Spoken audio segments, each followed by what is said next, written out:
ጤና ይስጥልኝ ኢትዮጵያኖች በመላው ዓለም የምትገኙ በአሁኑ ሰዓት በኢትዮጵያ ባለው ሁኔታ ላይ የፖለቲካ የተለያየ ነገር ከዳያስፖራ ችግር በመፍጠር ላይ ያሉ ሰዎች አሉ። ሬዲዮ ጣቢያዎች ምኖች አሁን በአሁኑ ሰዓት እየተደራጁ እኔ በኩሌ በጣም የሚያሳዝነኝ ነገር የሚደረገው ነገር ሁሉ አገር የሚበጠብጥና ሀገራችን ወደፊት ማትራመድበት ደረጃ ላይ ነው እየደረሰች ያለችው።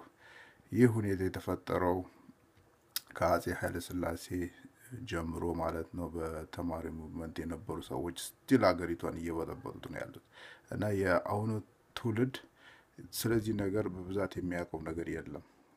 ጀስት በእነሱ ብቻ በመመራት የራሱ ሀገር ጠላት እየሆነ ነው በአሁኑ ሰዓት ያለው። አሁን ኢሳትን የሚያዳምጡ ሰዎች እኔ መመክራችሁ ነገር ኢሳትን ባታዳምጡ ይሻላል። ምክንያቱም ኢሳትን ያዳምጥ ነበረ በተወሰነ ጊዜ ማለት ነው። ከዛ ዜናቸውና የዜና ትንታኔ አንዳንድ የሚያቀርቡት ነገር ሁሉ አገር የሚያጠፋ ነው። ከዚህ ሆኖ ሞስትሊ በዚህ ሁኔታ ላይ ያሉት ሰዎች አይ ዶንት ኖ ምን እንደሚያስቡ አላቅም። ግን ይሄ ድርጅት የተቋቋመው በምስኪኑ ታማኝ ነው። መጀመሪያ ለምን ሁኔታ እንደተደረገ ያው እናውቃለን። ግን በአሁኑ ሰዓት ሁኔታው ተለውጦ ወደ የኤርትራን መንግስት የመደገፍ አይነት አዝማሚያ ያለው እና ያ ደግሞ በጣም አስቸጋሪ ነገር ነው። በመሰረቱ ኢትዮጵያና ኤርትራ መንግስት መሀል ችግር አለ። ያ ችግር እያለ በመሀል በዛ በኩል ሄዶ በዚህ እያመጡ መበጥበጡ እኔ በኩሌ ለሀገራችን ጥቅም የለውም። ሀገራችን በአሁኑ ሰዓት ሙሉ ለሙሉ አድጋለች ማለት አይደለም፣ ግን ለውጥ አለ። ሰውን እየሰራን ያለው የሚራብም አለ፣ ማይሰራም ይራባል። ይሄ ያለ ነው። ግን በውጭ ዓለም ተቀምጠን ግን የውስጥ ኢንሳይዱን ምንም ሳናቅ በደመ ነፍስ ብቻ የባሰ መበጥበጡ ጥሩ አይመስለኝም። እኔ ለሀገርም እድገት አይኖረውም። ትክክለኛ ለሀገራችሁ የምታስቡ ሰዎች ማንም ይምራ ማንም ወያኔም መራ ፒአርዲኤፍም ሆነ ወዘተ ለሀገራቸው ራሳቸውን እየለወጡ ከመጡና እያስተካከሉ ከመጡ የበፊት አጀንዳቸውን ይዘን የዛሬ 40 ዓመት የነበረው ወይም ደግሞ 24 ዓመት የተነሱበትን አላማ የመገንጠል የምናምን አላማ ነበራቸው ምናምን በሚል መሰረት ዝም ብለን ነገሮችን ወደ ሌላ ጎተተን የማይሆን ዲቤት ውስጥ መግባት አያስፈልግም። ስለዚህ ወደ ደምጠላ ከጠላትም ጋር ቢሆን አብረ ስራ ነው የሚለው። በመሰረቱ ፖለቲካ ጥላቻ አይደለም። በፖለቲካ የሰዎች በውጭው ዓለም በፖለቲካ ጸብ የለም። ፖለቲካ ዲስከስ ታደርጋለህ፣ ትወያያለህ፣ በኢሹ ላይ ትወያያለህ ወይም ደግሞ ፋይት ያደርጋሉ በኢሹ ጉዳይ። ውጪ ሲወጡ ግን ፍሬንድ ናቸው። እነ ኦባማም ቢሆኑ እነ ኬሪ እነ የሪፐብሊካን ጃን መኬን ፍሬንድ ናቸው። እና ይሄ ኢትዮጵያ ውስጥ አልተለመደም። ፖለቲካ ማለት ጥላቻ እየሆነ መጥቷል በአሁኑ ሰዓት እና በጣም ነው የሚያሳዝነኝ። ወደኋላ እየሄድን ያለ ነው። በተለይ ደግሞ እየተደረገ ያለው ተማሩ በተባሉ ሰዎች ስለሆነ ነው የሚያሳዝነኝ። ምክንያቱም ስንት ዓመት እዚህ ለፍተው ዶክትሬታቸውን ይይዛሉ፣ ፒኤችዲ ይይዛሉ። ግን አርቆ ማሰብና የፖለቲካን ሁኔታ ወዴት ሊለውጥ ይችላል የሚለውን ግንዛቤ ውስጥ አያስገቡም። በደመ ነፍስ ብቻ ወያኔ መልቀቅ አለበት ምናምን ብሎ መደንፋት ብቻ ነው የሚያዩት። ግን ዋናው ነገሩ አገሪቷን ማን ነው የሚያረጋጋው? ወያኔ ይልቀቅ። ፒስ እና ሴኩሪቲ 90 ሚሊዮን ህዝብ ልታመጡ ትችላላችሁ። ይሄ ነው ዋናው ሜን ፖይንት። እኔ በእኔ አመለካከት እንደሚመስለኝ ወያኔ መለወጡ ማውረዱ ማንሳቱ ሳይሆን ለምን እያንዳንዳችሁ ለምን አትቀላቀሉም ከወያኔ ጋር? ማለት ኢፒአርዲኤፍ ሆናችሁ ዲሞክራት ሪፐብሊካን ብሎ ሁለት ፓርቲ ፈጥሮ ሀገርን እኮ ማንሳት ይቻላል። መጀመሪያ እርቅና ፍቅር ሰላም ካላመጣችሁ ኢትዮጵያ ውስጥ አሁንም ቢሆን የፖለቲካ ሰላም የለም። የኢትዮጵያ ፖለቲካ የጥላቻ ፖለቲካ ነው፣ ድሮ የተነዛብን ማለት ነው። ከ91 በፊት ማለት ነው። ከዛም በኋላ ከደርግ ስልጣን ከመያዙ በፊት የመጣ በሽታ ነው። ደርግንም ከስልጣን ያስለቀቀው ይሄ በሽታ ነው። እርስ በርሱ አባልቶ መጨረሻ ላይ ባዶ ሜዳ የቀሩት ማለት ነው። እነዛው ሰዎች ደግሞ ተመልሰው አሁን በኢሳት ሬዲዮ ይነግሩናል። እንዲያርገን እንዲያረግ ነበር እንዲያረግ ነበር። እኔ በኩሌ በጣም ነው ማዝንባቸው እነዛ ጀነራሎች የሚቀርቡትም ሆነ ሚኒስትር ነበር የሚሉት ማፈር ነው ያለባቸው። ምክንያቱም እርስ በርሳቸው ፍቅር ቢኖራቸውና በሰላም አገሪቷን ቢመሩ ኖሮ ለዚህም ደረጃም አትበቁም። መሸነፍም አይመጣም እርስ በርሱ። አሁን ደግሞ ከተሸነፉ በኋላ ደግሞ ወጣ ብለው ወደ ሌላ ቢዝነስ መግባቱ ወሳኝ ይመስለኛል በእኔ አመለካከት። እና ፕሌስ የኢትዮጵያን ሕዝብ አትበጥብጡት። የኢትዮጵያ ሕዝብ ብዙ የተቸገረ ሕዝብ አለ። በአሁኑ ሰዓት ራሱን ቀና እንዳያረግና እንዳይራመድ የምታረጉት በተለይ ዲያስፖራ ያለው ፖፑሌሽን ነው። በፖለቲካ ግንዛቤ ሊኖራቸው ይገባል፣ ግን የሌላቸው ማለት ነው። ብዙ ሪሶርስ አለ። መማር፣ ማጥናት፣ ማንበብ ይችላሉ ሀገር እንዴት ማደግ እንደምትችል። ግን ያንን ግንዛቤ ውስጥ የሚያስገባ የለም። የጀስት የግል ጥቅም ብቻ እያየ በደም ነፍስ የሚንቀሳቀስ ቡድን ማለት ነው።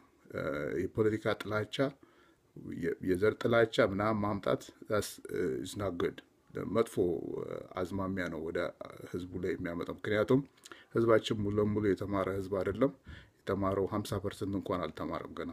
ስለዚህ ፈርስት ኦፍ ኦል ሄልፕ ዮር ካንትሪ እና አገራችሁን ወዱ፣ ህዝቡን ወዱት መጀመሪያ። እስቲ ለምን በሌላ ነገር አትሳተፉም? በእርዳታ አትሊስት እኛ እርስ በርሳችን ስንባላ እድሜ ልካችንን አገሪቷን ወደኋላ እያስቀረን ያለ ነው። አሁን ደግሞ ከዛ አልፎ ህዝባችን እንዲሰደድ የምናደርገውም እዚህ ውጭ ያለነው ሰዎች ነን። በሚዲያ የምንዘባርቀው ማለት ነው። በሚዲያ የምንዘባርቀው ያንን ሞቲቬት እያደረጋቸው ወይም ደግሞ ጥላቻ ባለው መንግስት ላይ እየተነሱ ህዝቡ በሱዳን በኤርትራ በምን እየሄደ ያው በውሃ እየተበላ ነው፣ እየታረደም ነው። እና ይሄ እያንዳንዳችን የምናስተምረው ነገር ነው ወሳኝነት ያለው ልጆቻችን ማለት ነው። ልጅህን በስነ ስርዓት ፍቅርን ካላስተማርከው፣ ጥላቻ ካላስተማርከው ያን ጥላቻ ይዞ ነው የሚያድገው። that's why we have a problem OLF ምናምን የሚባለውን ድርጅት ጥላቻ ብቻ ጭንቅላታቸው ላይ ስላስገቡ መቼም ሰክሲድ የማይሆኑት ማለት ነው። ምክንያቱም የሚያስተምሯቸው የነበረው ጥላቻ ነው ስለ ኢትዮጵያ እና ለዚህም ነው ወደኋላ የቀሩት ማለት ነው እንጂ ከኢፒአርዲኤፍ ውስጥ ይገቡና አብረው ይሰሩ ነበር። ኦፒዲዮን ባልተፈጠረ ነበርና ይሄ ሁሉ that's the past አልፏል። እና ይሄንን ትታችሁ አሁን ሁላችንም ኢትዮጵያኖች ስለ ኢትዮጵያ መጥፎ የሚያወራውን ወደዛ ማስወገድ ያስፈልጋል ብዬ ነው የማምነው። አንደኛ ደግሞ እኛ በብዙ ዓለም ያለን ሰዎች ቤቢ ተመልሰን ለቪዚት ካልሆነ በስተቀር እዛ የምንኖር ሰዎች አይደለንም፣ ለቪዚት ካልሆነ በስተቀር። ስለዚህ ዋይ ለምንድን ነው ኬያስ የምንፈጥረው? የገዛ ህዝቡ በሰላም እንዳይኖር ማለት ነው። እና እንዳለ ያለው ፖፑሌሽን ተጠርጎ መውጣት አለበት። እና ይሄንን ነው ማሰብ ያለብን። እና አገር ፖለቲካ በጣም መጥፎ ነው። የአፍሪካ ፖለቲካ ህዝብ ለህዝብ ያጨራርሳል። ፕሌሲሳቶች የምትዘግቡትን ኢቭን ሚዲያ ላይ የምታወጡት ነገር ብታርሙት ራሱ ጥሩ ነው። አንዳንዴ የመንደር ወሬ ነው የምታቀርቡት እና ምንም ካለው ስርዓት አልተሻላችሁም ማለት ነው። ስለዚህ ይሄ ለኢትዮጵያ ህዝብ የሚጠቅመው ነገር አይደለም። ማሰብ አለብን። በተለይ የተማራችሁ ሰዎች ግንዛቤ ታስገቡ። አትሊስት ካፌ ሻፕ ሄዳችሁ ዲስከስ አድርጉ ከሌላው ጋር ማለት ነው። ስምምነትና ፍቅር መፍጠር አለብን ማለት ነው። እና ሌላው ደግሞ ማስገነዝበው ነገር ቢኖር በኤርትራ በኩል የሚመጣ ኢትዮጵያን ነጻ የሚያወጣ ምንም ነገር አይኖርም። ግንቦት 7 ግንቦት 9 ምን ኢፒፒኤፍ ትግራይ ቲዲኤን ምናምን የሚባል ቡልሺት ነው። የገንዘብ መልቀሚያና የኤርትራ መንግስት ራሱ ባጀት ስለሌለው ለባጀት ገንዘብ ይፈልጋል። እና አሁን ለመሳይን ይዞ በመጠቀሙ አዝኛለሁ። ደግሞ በዛ ላይ መሳይ ያቀረበው ቪዲዮ የኤርትራን የሚያሳይ ነው። አስመራ ከተማን ሲያሳይ ምንም አይነት አንድ ህንፃ እንኳን አልተሰራም አዲስ ከነፃ ከወጡ ጀምሮ። አያሳዝንም? ይሄ ማለት በጣም በጣም የሚያሳፍር ነገር ነው በኩል። እና ፕሊዝ ኢትዮጵያውያኖች ግንዛቤ ውስጥ አስገቡ። ይሄንን በስነ ስርዓት አስመራ የምታምረው ብሎ ሲያሳይ የምን ሆቴል ነው እንዳለን ያለው? ምንም አልተሰራም፣ ፎቅ የለም። እና ኢትዮጵያን ኮምፔር ስናደርግ በአሁኑ ሰዓት አዲስ አበባ ምንም አይገናኝም ለማለት ነው። እና ይሄ ራሱ አንድ ፕለስ ነው። ልንገራችሁ አይደል የመለስን እኔ 100% አልቀበልም ነበረ። ልንገራችሁ እውነቱን ለመናገር ነው ማለት ሰዎች በ100% ማንም ከማንም አይግባባም። ግን ብዙ ነገር የሰራው ጥሩ ነገር አለ ለሀገሪቱ። አትሊስት ፒስ አምጥቶልናል። ሁለተኛ በየሀገሮቹ እየዞረ አትሊስት እርዳታ እንኳን አስገብቶላቸዋል። ይሄ ሁሉ ዴቨሎፕመንት የሚደረገው መለስ ዜናዊ ባደረገው ነው እና እኔ በኩሌ ለመለስ ዜናዊ ነፍሱን ይማርላለሁ። ኢትዮጵያ ለዘላለም ትኑር። ኢትዮጵያ መልማት አለባት እንጂ ይሄ የወሬ እንትን መንደሪ መሆን የለባትም እና ኢትዮጵያውያኖች ጠንክራችሁ ለመስራት ሞክሩ። ኢትዮጵያ ውስጥ ያላችሁ ማለት ነው። ተባበሩ፣ አትጋጩ እና ደግሞ አስቡ። አንድ ከጎረቤት ጋር ስትጣላ የሚመጣ ችግር አለ እና ከዚያ አኳያ ለጎረቤት አስብ። አብረህ እንደ ድሮ እንደምትበላው አብረህ ብላ።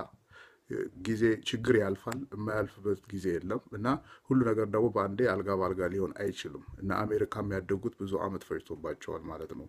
ስቲል አሜሪካ ውስጥ ራሱ ችግር አለ። አንዳንድ ብጥብጥ ይነሳል። አንዳንዴ ብዙ ድሃ አለ፣ ብዙ ሆምለስ አለ እና ይሄ የእኛ ኢትዮጵያኖች ይህን ግንዛቤ እዚህ ሀገር ተቀምጠው እንኳን ማወቅ ስላልቻሉ እኔ በጣም አዝናለሁ። እኔ አውት ኦፍ ኤኒ ፖለቲክስ አይ ዶንት ሰፖርት ኖበዲ፣ ማንንም አልደግፍም። ግን ኢትዮጵያ በሰላም መመራት አለባት። ቢቻለኝ የምለው ነገር ቢኖር በአሁኑ ሰዓት ያለው የኢትዮጵያ መንግስት ለሌላውም ለውጭ ያሉት ፖለቲከኞችም ሆነ የሃይማኖት ሰዎችን በፒስ መንገድ ስብሰባ አድርጎ ፒስ መፍጠሩ ጥሩ ነው የሚመስለኝ። ለእናንተም ስራ ያደናቅፋሉ። ምክንያቱም ማትግባቡ ከሆነ እዚህ ያለው ፕሮፓጋንዳ እየረጨ እዛ ካለው በደከመ ሀገር ፕሮፓጋንዳ ወደዚህ መርጨት አይቻልም። ይሄ ገንዘብ እየፈሰሰ ዶላር እየፈሰሰ ነው ኢሳት የሚንቀሳቀሱ። ስለዚህ እኔ በኩል የሚመስለኝ ጠረጴዛ ዙሪያ ድርድር ማድረግና ለሀገር የሚጠቅም ነገር ካለ ከኦፖዚሽኖች ጋር ተስማምታችሁ አብሮ ትልቅ ፓርቲ መፍጠር ጥሩ ነው ብዬ ነው ማምነው። አመሰግናለሁ።